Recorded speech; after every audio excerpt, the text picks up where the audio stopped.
কিশোরগঞ্জের কুলিয়ারচরে ইসলামী মহাসম্মেলন অনুষ্ঠিত। উপজেলার মুজরাই মোড় বাইতুন্নুর জামে মসজিদে বুধবার দুপুর হতে আখিরি মোনাজাত পর্যন্ত এক বার্ষিক ইসলামিক মহাসম্মেলন অনুষ্ঠিত হয়। সম্মেলনে মোহাম্মদ হারুনুর রশিদ সভাপতিত্বে, মাওলানা মোহাম্মদ জাহিদুল ইসলামের সঞ্চালনায় প্রধান অতিথি হিসেবে উপস্থিত ছিলেন ভৈরব কুলিয়ারচরের অভিভাবক, মাটি ও মানুষের নেতা মোহাম্মদ শরীফুল আলম, সিআইপি কেন্দ্রীয় সাংগঠনিক সম্পাদক ময়মনসিংহ বিভাগ ও সভাপতি কিশোরগঞ্জ জেলা বিএনপি।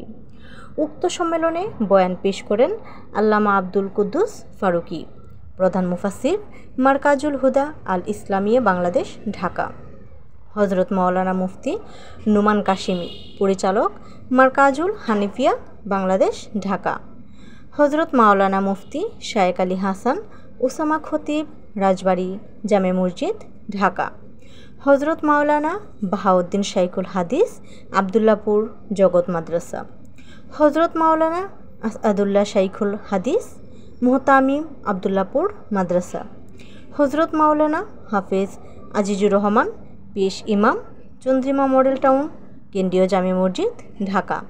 আরও উপস্থিত ছিলেন আমন্ত্রিত উলামায়ে কেরাম, সুশীল সমাজের ব্যক্তিবর্গ, অন্যান্য প্রমুখ। ওনার একটা গভীর সম্পর্ক ছিল।